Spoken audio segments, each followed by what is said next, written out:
Hello and welcome to the Myschool channel. My name is Angela, and in this video we're going to be tackling the government's JAMB pass question for the year 2000. Please stay with us, don't go anywhere. We'll be right back.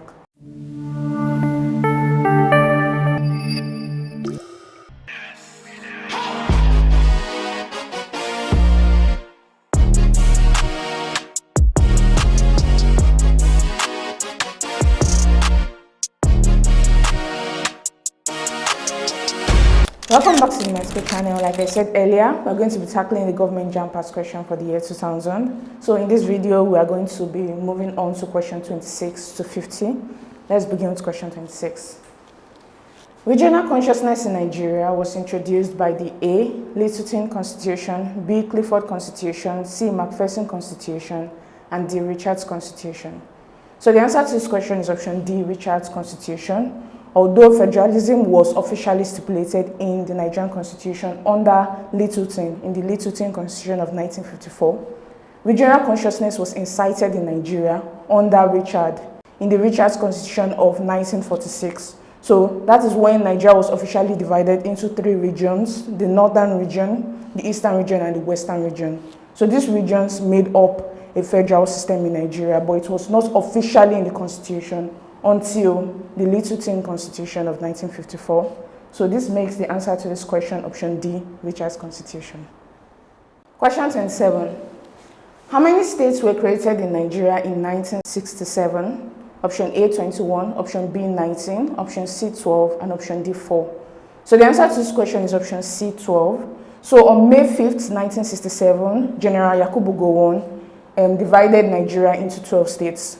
Before then, Nigeria had 4 regions: the northern, the eastern, the western, and the midwestern region that was created after independence. So the reason why he divided Nigeria into 12 states was as a result of the ethnic tension that was going on at that time in Nigeria.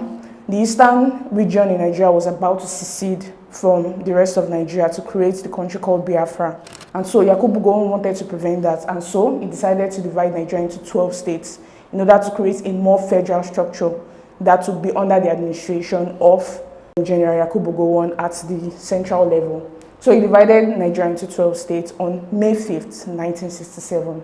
This makes option C the answer to this question. Question 28.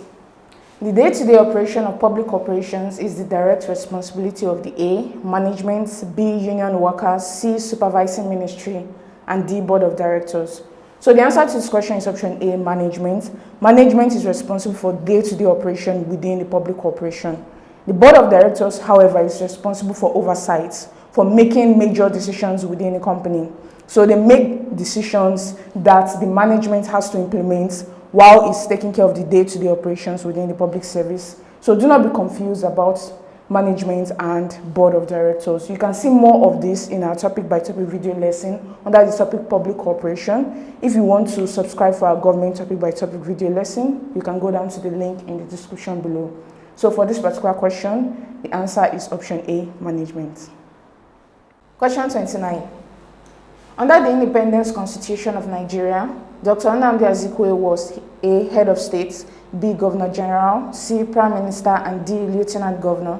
So the answer to this question is option B, governor general. So under the Independence Constitution of 1960, Dr. Nnamdi Azikiwe was the governor general. Under that Independence Constitution, Nigeria was practicing a parliamentary monarchy, just like Canada is practicing today. So under the parliamentary monarchy, we have the head of state and the head of government. The head of state at that time was Queen Elizabeth II. So she was the head of state for Nigeria, but in Nigeria, Dr. Nnamdi Azikiwe was representing Queen Elizabeth II, and he had the title of Governor General. He was a representative of Queen Elizabeth II. Then we had the Prime Minister, which was Alhaji Tafawa Balewa at the time. This was the system that was practiced from 1960 to 1963. Then in 1963, we had the Republican Constitution. So under the Republican Constitution, we were practicing a parliamentary republic. So the head of state was a ceremonial president. Again, during that time, it was still Dr. Nnamdi Azikiwe who took that position. We also had the Prime Minister, who was the head of government, which was also taken by Alhaji Tafawa Balewa. So from 1960 to 1963, we had a parliamentary monarchy. Dr. Nnamdi Azikiwe was the governor general. Then from 1963, we had a parliamentary republic. Dr. Nnamdi Azikiwe at that time was the ceremonial president in Nigeria. So the answer to this question is option B, Governor General. Question 30. Which of the following contributed greatly to the introduction of the Clifford Constitution? A. Nigerian National Democratic Party, B. Lagos Youth Movement, C. Nigerian Youth Movement, and D. National Congress of British West Africa. So the answer to this question is option D, National Congress of British West Africa. The National Congress of British West Africa, or NCBWA, was a congress that was initiated before the introduction of the Clifford Constitution. It was a congregation that consisted of Nigerian and Ghanaian delegates who came together to discuss whether or not Nigerians and Ghanaians can have a representation in the political affairs of their countries. So the elective principle was what was discussed, whether or not Nigerians and Ghanaians can have the ability to vote during elections and to take representative positions in the parliaments, both in Nigeria and in Ghana. So that was the discussion of this Congress. So at the end of the day, they were able to decide on the sort of representation that Nigerians and Ghanaians can have in the parliament and in the political affairs of their nations. So they contributed greatly to the Clifford Constitution. At the end of the day, the Clifford Constitution of 1922 stipulated within the Constitution the rights that certain Nigerians and Ghanaians had in the political affairs of the country. So the answer to this question is option D. Question 31. In Nigeria, the Local Government Service Commission is set up by the A. Local Government Councils, B. Federal Government, C. State Government, and D. Local Government Chairman. So the answer to this question is option C, State Government. The State Government is in charge of regulating the affairs of the local government. That is their duty within the Constitution. Although the local government has a degree of autonomy, they still answer to the state government in certain cases. So this Local Government Service Commission is created by an act of parliament that is made in the State Assembly, the lawmaking body within each of the states in Nigeria.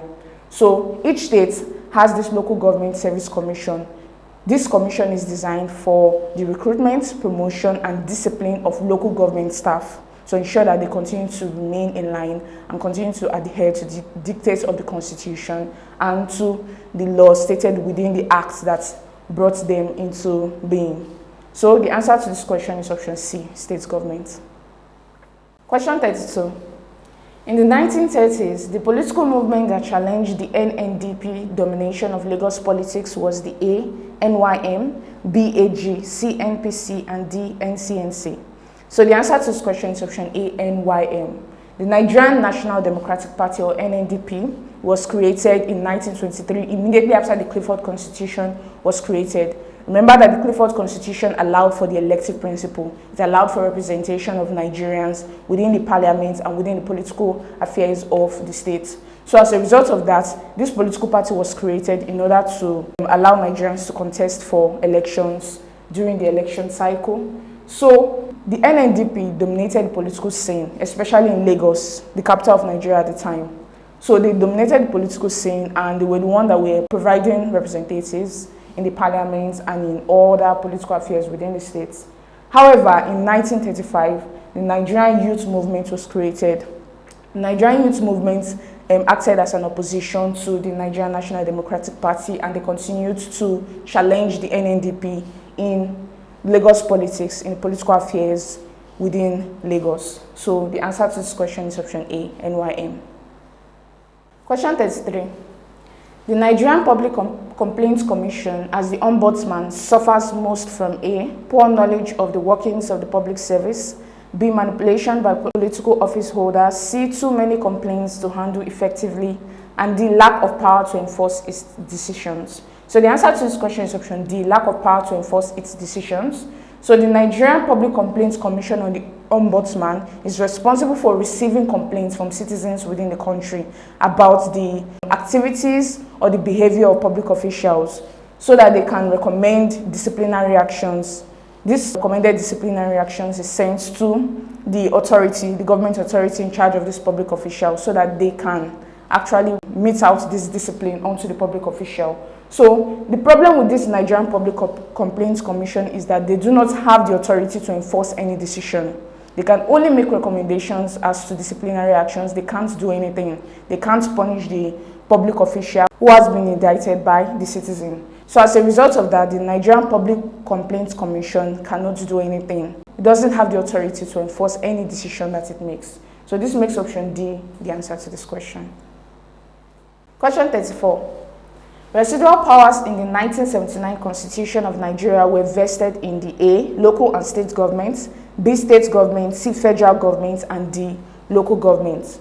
So the answer to this question is option D, local governments. So residual powers are the powers that are granted to local governments to enforce policies, to make and implement policies that favor the local government, that favor their jurisdiction. So this is unlike the exclusive powers and the concurrent power. The exclusive power belongs solely to the federal government. The concurrent powers are the powers that belong both to the federal and to the state governments. So these are the powers that are present in a federal system of government, which Nigeria was practicing as at 1979. So there was a local government reform that took place in 1976. This allowed local government to have more autonomy, to have more power to implement policies within their jurisdiction. So in 1979, after Olusegun Obasanjo handed power over to Alhaji Shehu Shagari, the constitution was created to allow the federal, the state, and local government to have a certain degree of autonomy within their jurisdiction. So the residual powers was created under the 1979 constitution. The answer to this question is option D. Question 35. A characteristic of most pre-colonial governments in Nigeria is that they A, had no defined functions, B, performed only executive functions, C, had no clear separation of powers, and D, observed independence of the judiciary. So the answer to this question is option C, had no clear separation of powers. Though there was separation of powers in most pre-colonial societies in Nigeria, it wasn't as clear as it is in our present-day government system. So in pre-colonial Nigeria, for example, in the Hausa Fulani Empire, there was no clear separation of power. The leader was an absolute monarch. We're talking about the Emir of Kano and the other emirs within the Hausa Fulani Empire. They were absolute monarchs. That means they had legislative, executive, and judicial powers. Although there were other authorities within the empire that had legislative functions, executive functions, or judicial functions, the absolute monarch had all three of these functions. This shows that there is no clear separation of power within this empire. Same thing for the Yoruba pre-colonial society. In the Yoruba pre-colonial society, we had the Alaafin of Oyo, who had legislative, executive, and judicial powers as well. Although other authorities existed within the states, this Alaafin actually had all three of these powers. So this also shows that there is no clear separation of power. So you can see this in other pre-colonial societies in Nigeria. So this makes option C the answer to this question. Question 36. Prior to the formation of the OAU in 1963, Nigeria identified with the A, Monrovia Group, B, Casablanca Group, C, Brazzaville Group, and D, Libreville Group. So the answer to this question is option A, Monrovia Group.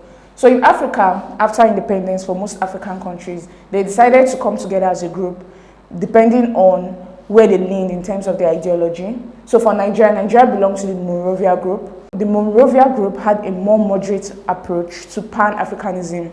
That is, the coming together of all African countries to discuss their economic problems and try to find a common solution to that. So for the Casablanca Group, on the other hand, they had a more radical approach to that. They were more Pan-African in nature. They wanted Africa to come together against colonial authorities in order for them to develop Africa as a whole together. But Nigeria belonged to the Monrovia Group. They did not have that radical approach. They had a more moderate approach and they believed in nationalism. That means taking care of the affairs of your nation rather than of Africa as a whole. So Nigeria focused on Nigeria and still continued to receive assistance from their British colonial masters. Then we also had the Brazzaville Group that consisted of all countries that were colonized by the French. So the Brazzaville Group still had a relationship with their French colonial masters, and so they were not moderate or radical in their approach. They had no interest in Pan-Africanism. They were more interested in having a good relationship with their French colonial masters. So the answer to this question is option A, Monrovia Group. Question 37. In 1991, the African Economic Community Treaty was signed in A, Addis Ababa, B, Abuja, C, Lomé, and D, Tripoli. So the answer to this question is option B, Abuja. So this treaty was signed in Abuja, Nigeria. The African Economic Community was an organization of the African Union. So it was a community that consisted of all Africans to discuss how they can move Africa as a whole in terms of economy. So they were trying to advance the economic development of Africa as a whole. So this treaty was signed to help to create better relationships with countries that were close to each other. So there were different sub-organizations under this African Economic Committee. One of such organizations is ECOWAS, which has already been created. But this time around, they decided to continue to strengthen their relationship with other West African states within the country. So the treaty was signed in 1991 in Abuja, Nigeria, and it consisted of most African countries within the African continent. Our answer to this question is option B. Question 38. The first African Secretary General of the United Nations is A. Kofi Annan, B. Joe Gaba, C. Boutros Boutros-Ghali, and D. Ibrahim Gambari. So the answer to this question is option C, Boutros Boutros-Ghali. Boutros Boutros-Ghali is an Egyptian politician and diplomat. He was the 6th Secretary General of the United Nations and the first African Secretary General. So Kofi Annan is the 7th Secretary General of the United Nations, the 2nd African Secretary General. He's from Ghana. He's a Ghanaian politician and diplomat as well. Then Joseph Gaba is a Nigerian politician and diplomat. He was the United Nations President of the General Assembly between 1989 and 1990. Then Ibrahim Gambari is also a Nigerian politician and diplomat. He was a representative to the United Nations for Nigeria between 1990 and 1999. He was also the Chief of Staff under President Muhammadu Buhari between 2020 and 2023. So the answer to this question is option C, Boutros Boutros-Ghali. Question 39. Nigerians opposed the Defense Pact with Britain at independence because it A. was forced on Nigeria by Britain, B. was very ambiguous, C. was of no benefit to Nigeria, D. offended their pride at independence. So the answer to this question is option D, offended their pride at independence. So before independence, Britain presented a defense pact to the Nigerians in order for the Nigerians to allow the Britain to have a military presence in Nigeria. Of course, Nigeria was not okay with this, but the Nigerian representatives had to sign this treaty because they believed that if they did not sign it, Britain would not offer Nigeria independence.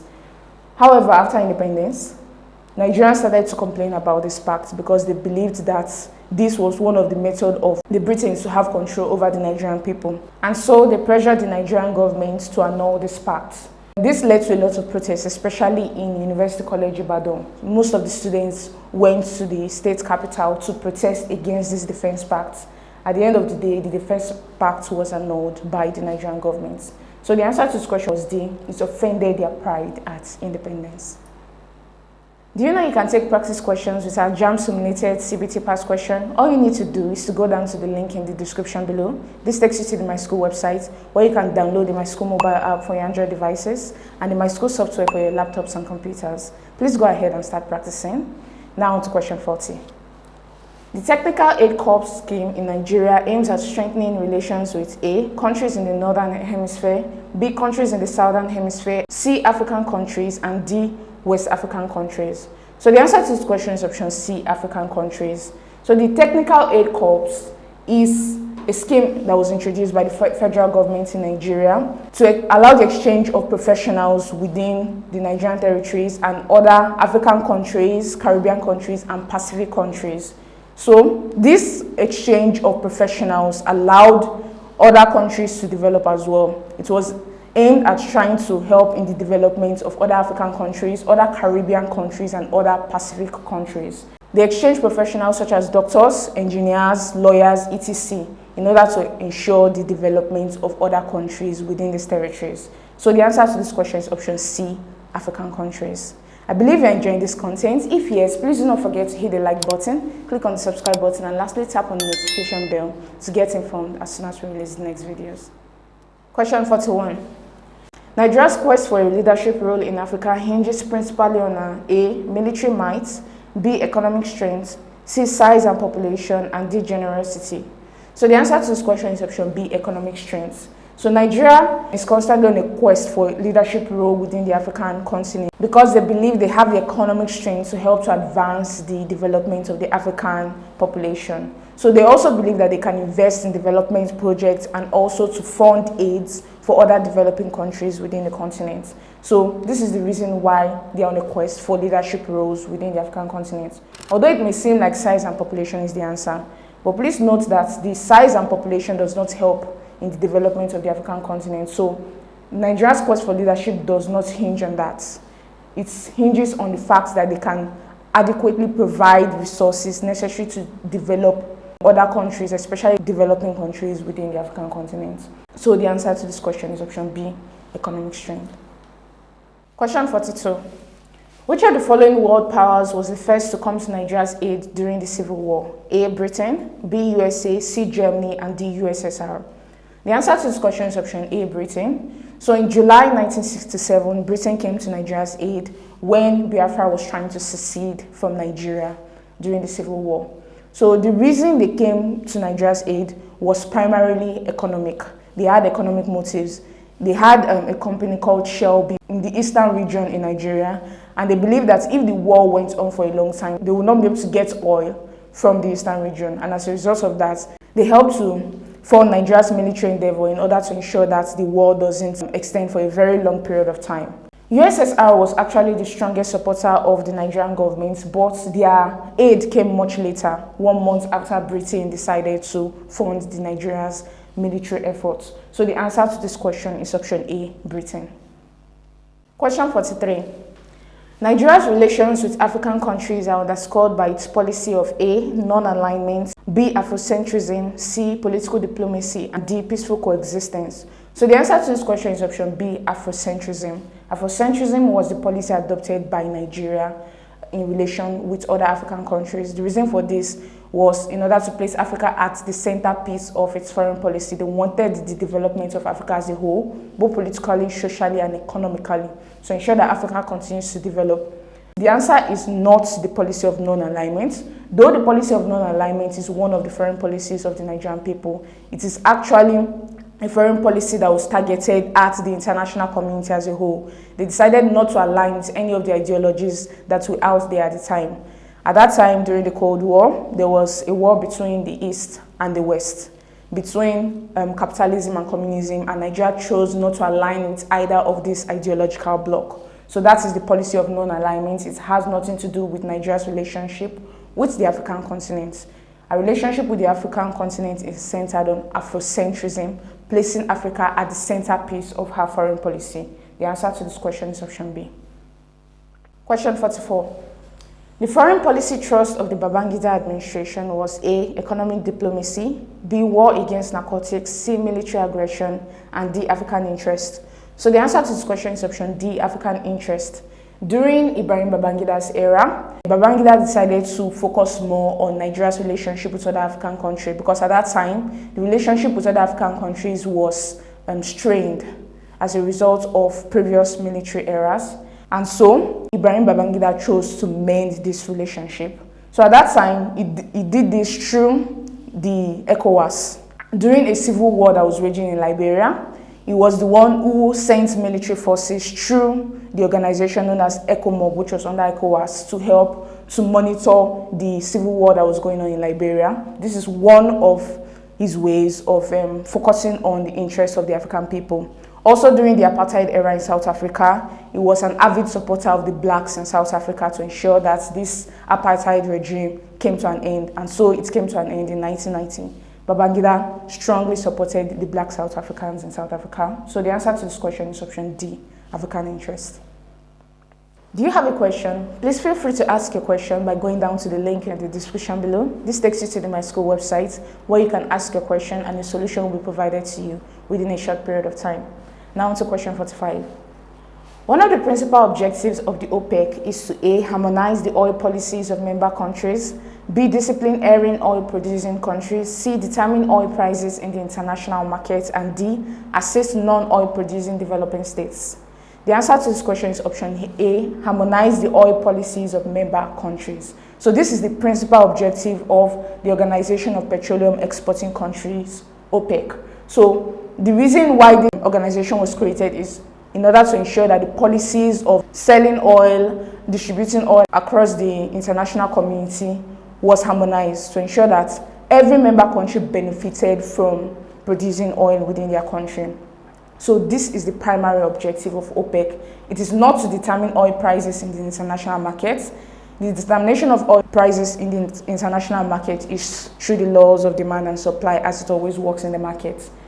However, OPEC decides to create policies that help to ensure that the price remains uniform across all countries. They do not determine the price. They do not set the price of oil. They just help to ensure that policies are uniform across the member countries in order to ensure that the price remains stable. Okay, so the answer to this question is option A. Do you have a better explanation or solution to any of these questions? If you do, please go down to the comment section below, indicate the question number and the solution you would like to share. Question 46. How many countries constitute the economic community of West African states? Option A, 16, option B, 15, option C, 13, and option D, 11. The answer to this question is option B, 15. As of 2024, the economic community of West African states, or ECOWAS, consists of 15 member states, Nigeria included. But at the time this question was set, it consisted of 16 member states. Mauritania left somewhere along the line. So the answer to this question is option B, 15. Question 47. The Charter of the United Nations was drawn up in A, New York, B, Washington, D.C., C, Los Angeles, and D, San Francisco. So the answer to this question is option D, San Francisco. The Charter of the United Nations was drawn up in San Francisco, California in 1945. So in 1945, the United Nations was created and they decided to draw up a charter that contained the principles and structure of the organization. Representatives from 50 different countries came together to draw up this charter. So the answer to this question is option D, San Francisco. Question 48. The two leaders that played the most prominent roles in the formation of the ECOWAS were A, Achimpong and Jawara, B, Gowon and Eyadema, C, Kerekou and Tubman, D, Konche and Senghor. The answer to this question is option B, Gowon and Eyadema. General Yakubu Gowon and President Eyadema of Togo came together in May 1975 to create this organization known as the Economic Community of West African States, which consisted of all West African states who came together to discuss how they can help to develop their countries economically. So this organization was created by General Yakubu Gowon, who was the leader of Nigeria at the time, and President Eyadema, who was the president of Togo at the time. They came together in Lagos, Nigeria to create ECOWAS. The answer to this question is option B. Question 49.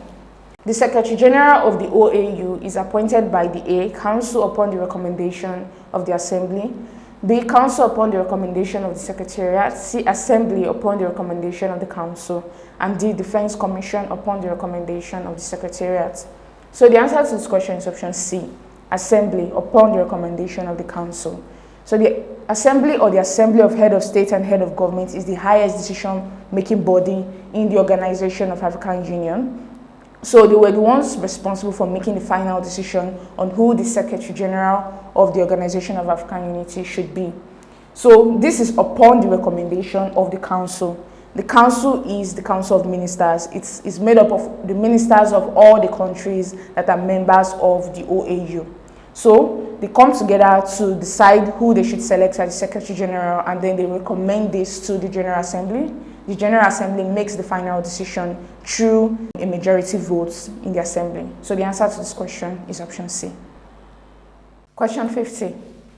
The approval of budgetary and financial matters in the United Nations is the responsibility of the A, General Assembly, B, Security Council, C, Trusteeship Council, D, Economic and Social Council. So the answer to this question is option A, General Assembly. The General Assembly consists of representatives from different countries within that belong to the United Nations. They come together to make decisions on issues that concerns all these countries. So they are responsible for approving the budgets and financial matters within the United Nations. They do this through a majority vote. The Security Council is responsible for discussing security issues that pertains to conflicts between different countries of the world.